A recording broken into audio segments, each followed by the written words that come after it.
Hey everyone, it's Daniel Pifer with Chasing Giants TV, a Mission Whitetail series. Coming after you with an update on the deer I call Shocker. And I've been out, I think, 8 times for him. I've seen him at least 3 times. I thought one time right at dark it might have been him too.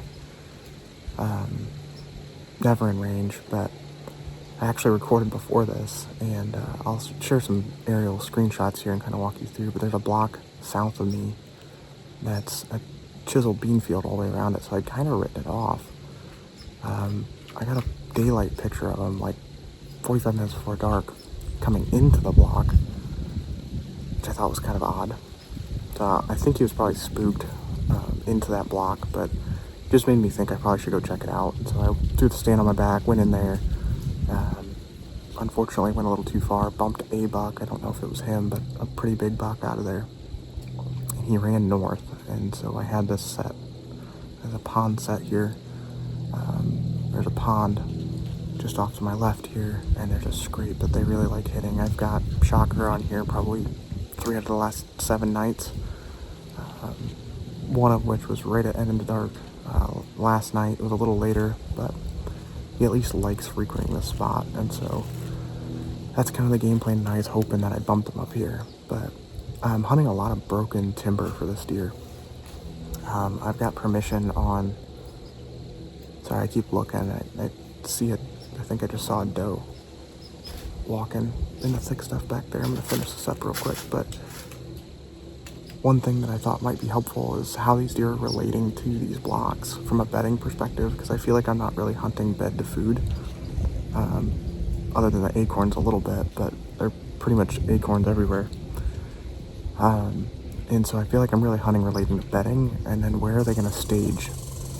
And so one thing is probably your access is the thing I've learned the hard way this year. These deer are on the farthest end on the downwind side, looking out to the open field, and so many of us want to access with the wind in our face.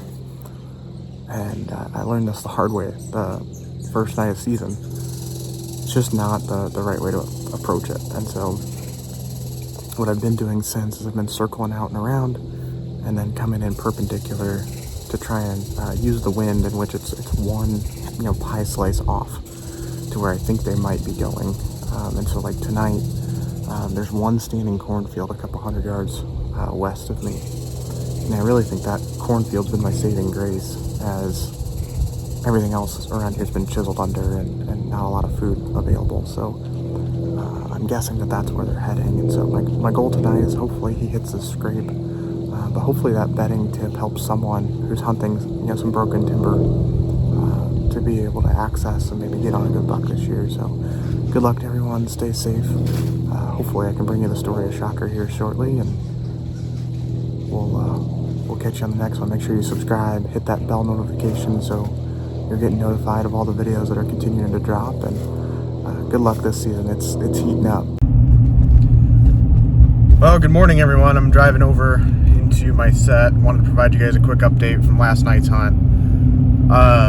Ended up having Shocker come in, bumping a doe. I'm not sure if she's coming in early or what was going on, but he blew through my 26-yard shooting lane and just did not get a chance to get the shot off. Eventually they worked downwind and got my wind and got out of there. So while everything was blown up, I moved a stand for a southwest wind on the same trail. Every deer that I saw was on that same trail, and for the most part they were actually I could hear these deer for an hour milling around up ahead of me. So hopefully by switching around I can get some better visibility and hopefully get a better shot opportunity. But it was right at last light, was tearing down everything, and heard a grunt, and then they blew through the shooting lane and then took off. So I'm gonna let the cameras tell me, but right now I'm gonna let that block rest. I'm gonna head back. I set a stand before I hunted last night. I set a stand, and kind of what my hope is